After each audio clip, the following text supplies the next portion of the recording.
Hei sann, og hjertelig velkommen til en ny video. I dag så tenkte jeg å ha enda en Q&A. Jeg føler ikke at det sånn kjempelenge siden jeg hadde det. Men jeg har jo fått en del nye følgere, og jeg begynner jo å vokse litt her, hvis man kan si det. Og har fått litt forskjellige spørsmål på litt forskjellige steder. Så jeg tenkte at det passet fint med en Q&A nå. Så får du mulighet til å bli enda litt bedre kjent med meg. Jeg ba dere stille spørsmål på Instagram, og jeg har også fått en del. Så jeg skal prøve å svare på alt i dag. Og så tenker jeg at vi bare setter i gang. Så første spørsmål er, kommer du til å ha med andre på video noen gang? Type en collab, elsker å se på videoene dine. Tusen takk. Jeg har veldig, veldig lyst til det, og har absolutt tenkt det. Jeg må bare planlegge. Det er jo veldig mye planlegging når man gjør collab med andre. Og ja, generelt har med andre folk, men absolutt, det har jeg veldig, veldig lyst til. Så må jeg tenke ut litt hva jeg har lyst til å gjøre, og hvem jeg vil ha med, og litt sånn hva slags collab det skal være. Men det skal jeg absolutt få til. Så ja, jeg har jo litt ideer i hodet på kanskje hvem jeg har lyst til å ha med, eller liksom litt sånn ideer til hva jeg har lyst til å gjøre. Hvis ikke, så må man gjerne kommentere noen ideer hvis det er noen dere har lyst til å se, eller ja, vil at jeg skal ha en slags collab med. Men absolutt noe jeg har lyst til å få til. Neste spørsmål er, kan du lage en video hvor du forteller og viser alle hestene du har hatt opp gjennom årene? Absolutt, det kan jeg virkelig få til. Jeg vet at jeg har fått spørsmål om det her tidligere, så det er flere som har lyst på det. Jeg synes det er en veldig god idé også, så det skal jeg absolutt få til. Det blir nok sikkert en ganske lang video. Jeg har jo hatt en del forskjellige hester og ponnier opp gjennom årene, så det skal jeg absolutt få til, og det tror jeg også hadde vært veldig gøy å se på. Og ja, jeg har jo hatt mange hester og ponnier opp gjennom, så det er jo en del å gå gjennom, og så er det også gøy å se litt, kanskje ikke alle som vet at jeg har hatt de forskjellige ponniene. Så det skal jeg 100% få til, og har allerede planlagt litt å spille inn den så fort som mulig. Så den kommer nok i nærmeste fremtid, håper jeg. Neste spørsmål er, hvem er dine forbilder i ridesporten?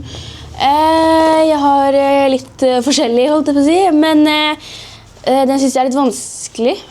Men som jeg også sa i min forrige Q&A også faktisk, jeg ser jo veldig opp til han Jesse Drent, tror jeg man sier det. Synes han er ekstremt flink, men han driver kanskje ikke så veldig mye med han er kanskje ikke så mye, vet ikke om han tels i ridesporten, han driver jo mest med show og triksing, men jeg er veldig sånn fan og inspirert av liksom måten, altså hesteholdet hans, og liksom, ja, jeg er veldig enig i opplegget med hvordan han tenker og ting blir gjort, så veldig liksom, ja, enig i hans tanker og opplegg i det meste utifra det hva jeg har sett og sånn. Så han synes jeg er ja, veldig inspirert av han, og ser også veldig opp til han. Men i ridesporten så blir det jo kanskje Peder Fredriksson og Edvina Topps Alexander og de der. Jeg synes alle liksom, de rir for det første veldig pent, og ja, Peder er jo ekstremt god og flink, og har jo liksom sett opp til de i flere år, så de ser jeg veldig opp til, og synes jeg er veldig flinke og inspirert av. Jeg tror jeg svarer mitt på det spørsmålet, i hvert fall inne liksom i sprang da. Men utenom sprang så blir det Jesse-drent. Så ja, dressur har jeg ikke noe sånn, eller det er jo mange flinke sånn, som jeg synes er veldig flinke dressurryttere, men det er kanskje, siden jeg driver med sprang, så er det hovedsakelig sprangryttere jeg kanskje er mest fokusert på, og ja, følger kanskje litt ekstra godt med på, eller legger merke til da, på en måte, siden det er det jeg driver med, men jeg ser også opp til flere andre, men det er litt, de er kanskje de hovedstjernene da, hvis man kan si det sånn, og så er det jo liksom mange forskjellige ryttere som jeg kanskje synes jeg har veldig fin sits, og liker den veldig godt, og liksom ser liksom opp til deres ridning, eller hestehold, så det er litt sånn forskjellig, man kan jo også liksom, ja, plukke litt forskjellig fra litt forskjellige folk, utifra hva man blir inspirert av. Det er så mye fluer her, jeg skjønner ikke at det går an. Vi er i snart oktober, og det er kjempemye fluer her. Men det er i hvert fall svaret mitt på det. Neste spørsmål det blir vel nummer 5 faktisk, favoritteraser, eller rase. Oi. Hvis jeg skal svare på ponni, så jeg kjempeglad i de irske, og jeg har vel hatt 3 irske ponnier totalt, tror jeg, men synes veldig glad i de irske. De synes jeg er flinke til å hoppe og holdbare, og ja, veldig fine ponnier. Når det kommer til hest, så har jeg vel egentlig ikke noe sånn veldig spesiell hva skal man si, svar. Alt som kan hoppe, eller nei, jeg vet ikke, men jeg er veldig glad i, det er vanskelig, fordi jeg er veldig glad i Tia, liksom sånn, teknikken hennes, og liksom, hvordan hun er bygd og sånn. Hun er jo belgisk varmblods, og synes liksom, ja, liker veldig sånn kroppsfasongen og måten hun er bygd på og sånn. Men ja, veldig glad i BSO igjen da, og bulle liksom, så det er veldig vanskelig å svare på. Men ja, altså, edle hester som kan hoppe er fint. Ja, jeg har ikke noe sånn veldig final answer til det. Hvis jeg skal gi et annet svar, så er jeg veldig glad i kaldblods også. Jeg har jo fått øya veldig opp for trav det siste året, og synes spesielt at kaldblodsene er ekstremt kule, og de er så pene og fine, og drømmen er at jeg kan fylle opp stallen med 10 kaldblodser. Det hadde ikke skadet. Så det er jo noe jeg har veldig lyst på, synes de er kjempefine. Så hvis man skal se bort fra liksom, ridehest og spranghest og sånn, så er kaldblods 100%. Og så kommer jo miniatyrhest inn i bildet igjen. Så ja, nei, det er jeg klarer ikke å velge en rase som er favorittrase. Man blir jo på en måte litt glad i alt, men eller det meste. Hovedsakelig det som er varmblods og sportshest og kaldblodser. Og så synes jeg også varmblodsene er ekstremt fine, fordi jeg sier på en måte at kaldblods er favoritten, men når jeg først ser varmblodsene på løpet og sånn, liksom in real life, så blir jeg ganske starstruck, altså. Så jeg synes det er vanskelig. Noe der, det er det jeg har å si. Neste spørsmål er, hvorfor sa jeg 5 i sted? Jeg tror jeg er på nummer 4 nå. Nei, hæ? Jeg hoppet over et spørsmål. Ok da. Hvilken gren ville du drevet med om du ikke hadde drevet med sprang? Det er også ganske vanskelig, men ja, da blir det vel feltritt da, som er nærmeste sprang, men så synes jeg også det er litt sånn farlig. Så det, ja. Men hadde jeg fått en ferdig dressurhest som bare gjør alle øvelsene, jeg bare kan sitte opp og, eller man sitter jo ikke der uansett da, men som på en måte kan øvelsene og sånn, så hadde jo også dressur vært ganske gøy. Ja, jeg har jo veldig lyst til å teste feltritt også, selv om mamma ikke er så veldig keen på det. Men ja, da blir kanskje svaret mitt feltritt. Utenom det så er det trav. Det går i hodet mitt. Det er jeg blodfan av for det. Og når jeg sier at jeg har lyst til å drive med trav, så mener jeg ikke sånn at jeg skal slutte med spranghest og så kun drive med trav. Det er liksom en ting jeg har lyst til å drive med i tillegg til spranghesten, så det er det jeg mener. Så det er klart, men ja, i hvert fall da tror jeg nok det måtte blitt feltritt, for det er jo nærmest sprang. Absolutt. Men ja, bare jeg ikke tryner, så hadde det gått greit. Favorittmerker innenfor hest? Jeg er veldig glad i Kingsland, det har jeg jo brukt i mange år. Likevel som, de har jo veldig sånn classy og på en måte basic, men fine design. Så jeg er veldig glad i Kingsland og liksom synes at det er godt å ha på seg og ligger bra på hesten og sånn. Og så er det veldig bra priser på Kingsland, høres jeg, på det meste. Og ja, Dion og herregud, Kentucky også synes jeg er ekstremt mye fine ting. Hvilke flere merker har vi? Le Mieux har jeg faktisk fått øya litt opp i det siste. Det er jo ikke så populært i Norge. Men jeg synes egentlig, jeg har ikke noe derfra selv akkurat nå, men jeg synes faktisk det er at Le Mieux har veldig, veldig mye fint. Og jeg har faktisk prøvd og kjøpt en stevnejakke fra Le Mieux, men jeg har ikke fått den enda. Men den var faktisk kjempefin, og jeg synes at Le Mieux, jeg er veldig glad i stoffet til Le Mieux. Stoffet til Le Mieux er jeg veldig fan av. Så ja, men alt av Kentucky og Dion og Kingsland, de basic tingene der som på en måte har eksistert i mange år, jeg veldig glad i og synes har bra kvalitet og ligger bra på hestene og ja, liksom holder. For det jo også viktig med merker at det skal jo faktisk holde. For det finnes jo ikke noe kjipere enn å ha brukt veldig mye penger på utstyr, og så går det i stykker. Jo, også Samshield-hjelmen jeg også veldig glad i da, og jeg synes Samshield har ekstremt mye fint, og Cavaliere Toscana. Så det litt vanskelig å velge, men ja. Neste spørsmål hvor mange ganger i uken har du sprang? Foreløpig så det på en måte BC som jeg kun hopper med nå. Tia går jo ikke sprangsten på den, eller sånn. Hun jo prosjekttest liksom, så hun går jo ikke på en måte på samme måte, men BC jo på en måte den topphesten jeg har nå, eller den som jeg rir mest stevner på, og den jeg har nå som går de stevnene. Men på BC i hvert fall så rir jeg hopper egentlig ikke så veldig mye hjemme. En grunn til det for at hun på en måte, jeg har syntes at hun har blitt så veldig stresset, eller har blitt veldig stresset av å hoppe hjemme av en eller annen grunn. Det liksom når man hjemme så bare koker det helt over for henne. Selv om hun kjemperolig på bakken og alt mulig, men når man liksom skal hoppe, da koker det helt over. Men i dag så hoppet jeg faktisk litt kavaletter med henne, og hun var veldig, veldig rolig og veldig grei faktisk. Men jo, jeg hopper egentlig ikke så veldig mye hjemme, eller generelt, jeg rir jo ikke på faste treninger. Rett og slett fordi, altså BC jo 15, så hun på en måte begynner å bli eldre. Hun ikke gammel, men hun jo fortsatt ikke 8 år liksom. Så det det for å spare og liksom at hun skal på en måte, ja, tenke liksom på holdbarhet og sånn. Og så for BC sin del så har det også vært mye stevner, liksom, det har vært stevner nesten hver helg. Så jeg har egentlig nesten ikke hoppet noen ting hjemme. Ja, så nei, jeg hopper, men hvis jeg hopper hjemme så hopper jeg maks 1 gang i uka.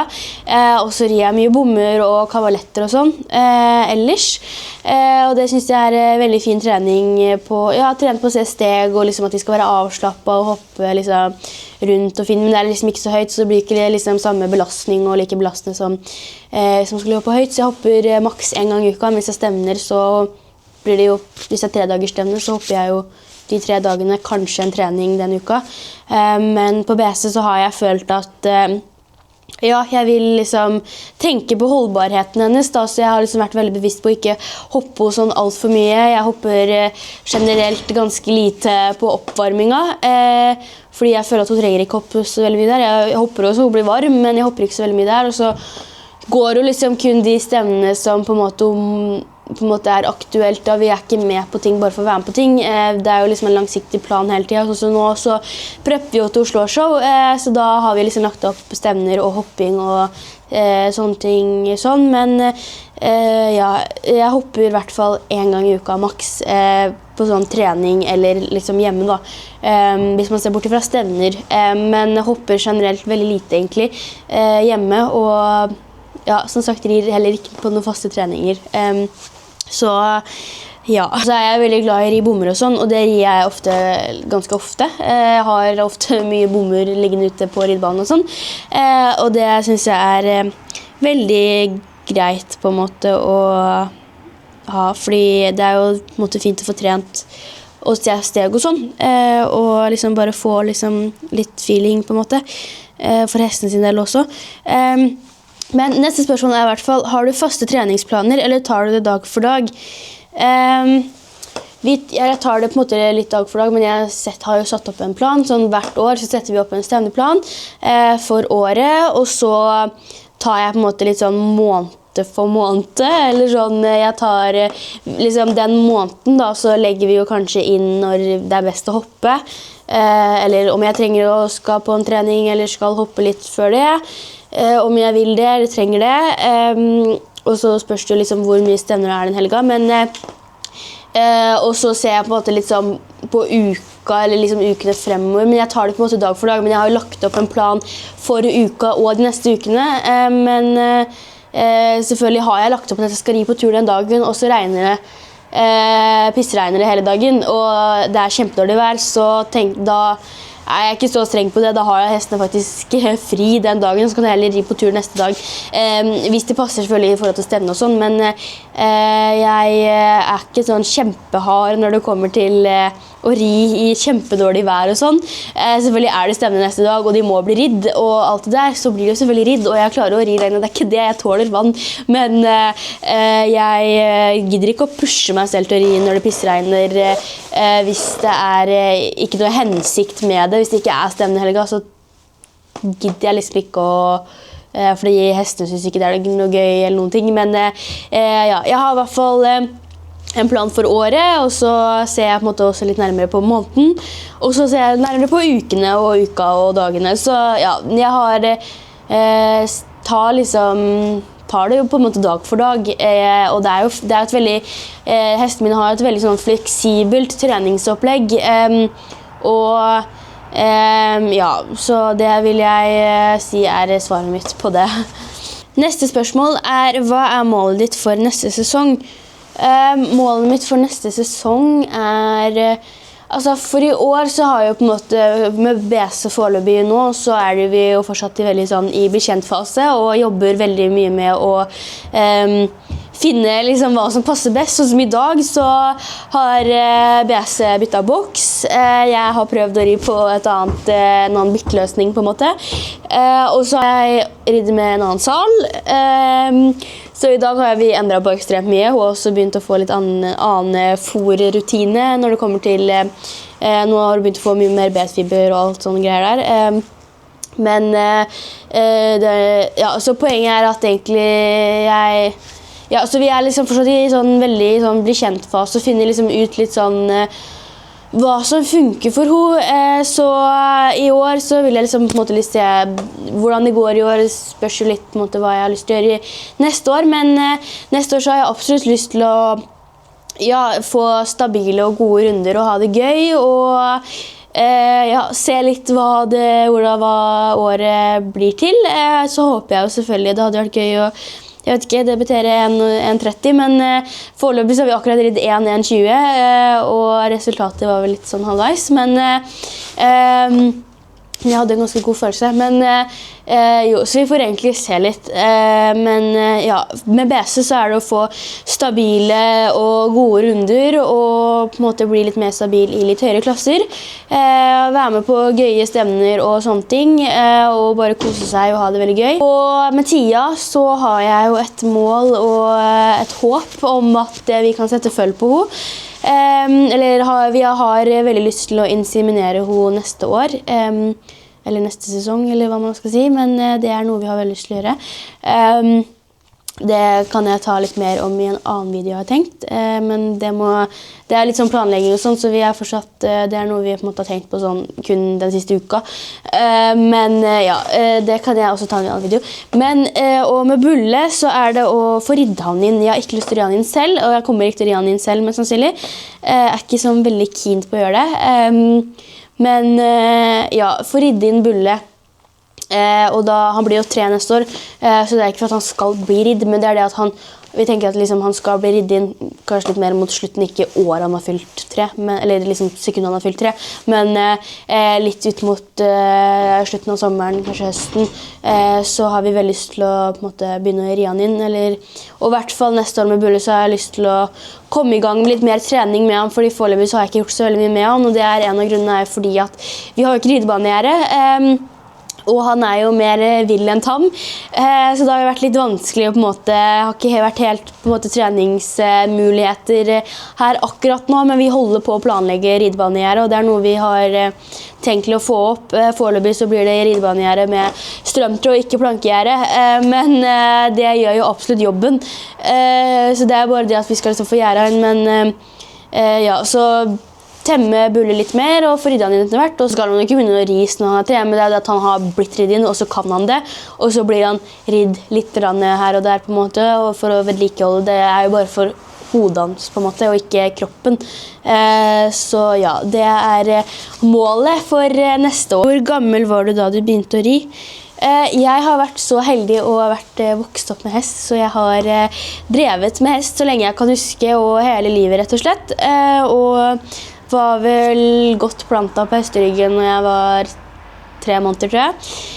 Så jeg var tidlig ute og har drevet med hest hele livet, og har hatt foreldre som har drevet med hest fra jeg var født. Så det er jeg veldig glad for. Så jeg er jo født inn i det på en måte. Så har det bare blitt mer og mer hest, rett og slett. Fikk en egen shetlandsponni som heter Palina, og så har det bare økt. Det var en periode hvor jeg hadde 12 eller 13 ponnier samtidig. Så det var litt av en tid, men så mye etter det ikke nå. Og vil ikke ha så mange ponnier igjen. Så er jeg bare 3, og jeg skjønner ikke hvordan jeg fikk til å ha 12 ponnier, men det gikk jo rundt. Fikk mye hjelp, heldigvis, men nå er jeg jo 3 da, og det er fin mengde akkurat nå. Spesielt med tanke på hvor mye jobb det er med YouTube. Det hadde jeg aldri trodd, eller jeg visste at det var mye jobb med YouTube, men hvor mye det var jeg ikke helt forberedt på, så det 3 hester nå er greit, men så kunne jeg hatt flere, det er ikke det. Jeg kunne nok stappet noen flere hester inn i dagen min, det er ikke det, men ja. Men ja, jeg begynte i hvert fall å ri når jeg var bitteliten, og har ridd siden det. Jeg kan ikke huske alder, har på en måte ridd siden jeg var bitteliten, liksom. Neste spørsmål er, leter du etter fôrrytter?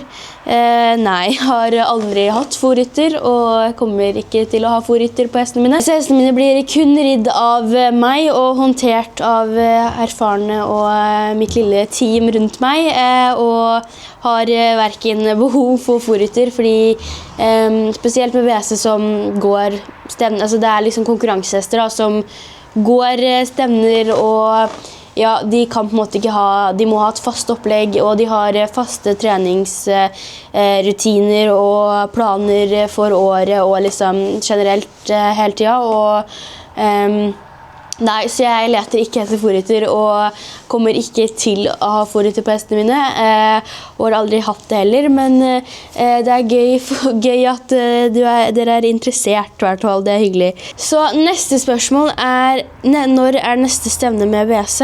Jeg skal faktisk på stevne med BC allerede den helga her, til Grenland, og da skal jeg ri en 20 på fredag og en 20 på søndag, tror jeg det var. Så det håper jeg går bra. Håper det blir litt bedre resultat enn det ble forrige. Jeg debuterte en 20 med BC forrige helg, og det gikk egentlig ganske bra, eller det står Eli på Equip, så det er ikke det, men jeg hadde faktisk en ganske god følelse, og det var ikke BC sin feil, noe av det, og så tror jeg også at BC har vært ekstremt brunstig i det siste. Noe som ikke er så veldig rart, fordi hun står jo ved siden av en hingst. Bulle er jo hingst. Og ja, har vært litt sånn moody, liksom. Altså, på stevne, ja, den stevnevloggen jeg lagde sist, når hun på en måte bare parkerte på ridebanen der, er jo en blanding av alt det jeg sa i den videoen, men i dag også faktisk, så var hun litt sånn parkerete, men jeg tror det er litt sånn at hun er ganske brunstig, og jeg har også sett at hun er brunstig. Så hun har vært litt sånn, ja, plantet beina litt i bakken, og ikke helt keen på å gå frem, men hun er veldig frem og fin ellers. Men det er liksom bare, plutselig hvis jeg skritter, og så skal jeg fatte galopp, og så bare plutselig parkerer hun. Men det har skjedd liksom 3 ganger, da, så det er ikke et problem sånn, og jeg tror hun er brunstig. Men jeg håper i hvert fall at hun er ikke like brunstig den helga her. Nå har vi jo byttet boks, som sagt, sånn at BC ikke står ved siden av Bulle, og også fôrer opp på magnesium for fullt her. 20-debuten med BC forresten i helga. Jeg vlogget ikke det, men på Equip så står det eliminert, og det er riktig det. Men greia var at jeg hoppet hinner nummer 1, og der fikk jeg en bom, men greia var at når jeg skulle komme på, så hadde jeg egentlig tenkt å ta en volte, og så følte jeg liksom ikke at jeg rakk det før jeg hadde ridd igjennom. Sånn, ja, jeg følte bare at jeg ikke rakk det, så jeg kom på likevel, og da hadde jeg ganske dårlig tempo. Så nummer 1 fikk jeg en bom på, ikke noe krise, det bryr meg ikke. Men så kom vi rundt på nummer 2, og da hoppet den liksom fint, og så kom vi ned på nummer 3, og da liksom begynte hun bare å... Ja, hun kom veldig skjevt på, og så bare svingte unna. Og så hoppet jeg 3, og så hoppet jeg 4 AB, 5, 6, 7, 8, og så kom jeg på 9 AB, og da liksom fikk jeg på en måte, for det stod et hinder liksom på en måte på langsida, og så var kombinasjonen der, hvis det gir mening. Eller sånn, ja, jeg skulle liksom svinge ut til på en måte diagonalen da, på den kombinasjonen, og så følte jeg på en måte at jeg fikk hindre i trynet til BC. Så det var litt sånn rotete runde, og så på en måte de feilene som ble gjort, det var 100% min feil. Og jeg vil ikke si at hun stoppet, for hun stoppet ikke, hun var ikke sånn der, hun var liksom ikke rampete eller noe sånn stoppete. Det er liksom, hun kom, jo nærmere og nærmere jeg kom hindret, jo mer liksom skjena hun ut, og kom bare skjærere og skjærere på. Så det ble liksom mer naturlig sving å bare svinge rundt, eller svinge forbi. Så hadde jeg hatt litt mer bein og rammet og litt mer inn, så hadde hun absolutt ikke, så hadde ikke det skjedd. Men det er jo mye å bli vant til, og hun er jo veldig, veldig stor, og det er liksom, hun er ikke bare stor, men hun er ekstremt lang, og så generelt også veldig sånn stresset og heit, så det skal liksom så lite til før hun på en måte ja, blir litt vinglete på en måte, og man mister veldig fort bakparten, og når man ikke har bakparten under seg, så er det jo vanskelig for å hoppe, og det blir liksom ikke noe bra sprang, så det er noe jeg øver veldig på, og har øvd jevnt på hjemme også på, at hun liksom skal slappe av. Og så liksom, det er jo en ekstrem overgang, har jeg merket, fra å ri fra å ri ute til å ri inne, fordi de svingene kommer jo så sjukt fort. Så jeg merker jo at det har jo vært fra å liksom ri feilfri på feilfri runde, altså feilfri etter feilfri runde ute, til at man kommer inn, og så er det bare plutselig kjempevanskelig, eller selvfølgelig det er vanskelig, men da ble det plutselig en helt annen ridning og en helt annen hest, føles det som. Så det er jo veldig mye å bli vant til for min del. Det å, for det første, nå har jeg på en måte byttet til den andre salen, hun har gått med den før, og den også ligger bra. Begge ligger bra, det er liksom bare hvordan de er i sete for min del, eller hva man skal si. Men den her føler jeg kanskje at jeg satt litt bedre i. Men så er det jo ikke så lett, for jeg er jo ikke så lang. Så jeg kommer heller ikke sånn veldig, veldig rundt heller. Jeg jobber veldig mye på å øve på å få bakparten litt mer under henne, at hun ikke skal liksom skjene ut bak. Og så, ja, jeg er egentlig veldig fornøyd med den runden på Melsom i 1.20, og det var ikke BC sin feil på noe som helst måte på de feilene som ble gjort, og det er jo en øvingssak for meg, og jeg må bare på en måte bli vant til å lære meg å ri henne på rett måte 100%, og så for det er jo forskjell på en måte 1.10 og 1.20, og det er jo ikke det at hverken jeg eller hesten synes det er høyt, men det blir høyere på en måte hvis man bommer litt da. Det er lettere å redde opp for henne når det er 1.10 enn det er 1.20, selv om på en måte ikke, det føles ikke høyt, men ja, så det skjønner jeg mer, men det blir litt annen sak, men